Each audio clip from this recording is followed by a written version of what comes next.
Les personnes fortement dépendantes, et même l'ensemble des personnes dépendantes au tabac, peuvent être aidées et doivent être aidées. En premier lieu, en les déculpabilisant, en leur permettant de comprendre les tenants et aboutissants de leur addiction. Pourquoi finalement est-on si accro au tabac, et ce, malgré soi, hein. Leur permettre de comprendre qu'elles ne sont pas coupables de leur tabagisme, mais victimes de leur tabagisme. La deuxième des choses, c'est qu'on va tenter d'accroître leur sentiment de capacité. Et ça dépend du thérapeute. Les professionnels pensent bien faire en exposant à la personne les bénéfices qu'elle aurait à arrêter de fumer, à terme. Moins de toux, plus d'années de vie, moins de risques cardiovasculaires. En réalité, ce dont la personne a besoin, c'est de savoir comment elle va faire face au quotidien sans tabac.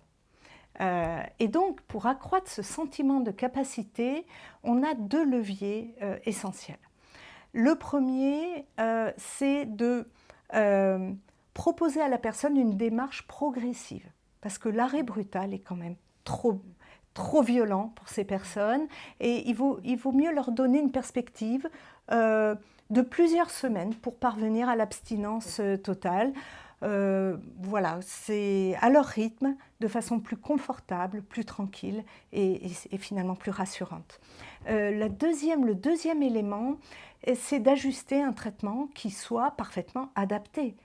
Trop souvent, on s'en tient par exemple à un patch si on a une substitution nicotinique. Mais parfois il en faut 2, parfois il en faut 3, parfois il faut aussi adjoindre des substituts oraux ou switcher vers des thérapeutiques médicamenteuses comme le Champix, la varénicline, ou même une bithérapie entre patch et varénicline. Donc tout ça va permettre d'accroître la perception qu'a la personne de sa capacité à sortir du tabac. Et puis je rajouterai une dernière chose, c'est la coopération entre les professionnels. Parce que ce patient, il va être entouré de son médecin généraliste, de médecins spécialistes, des infirmières, des kinés.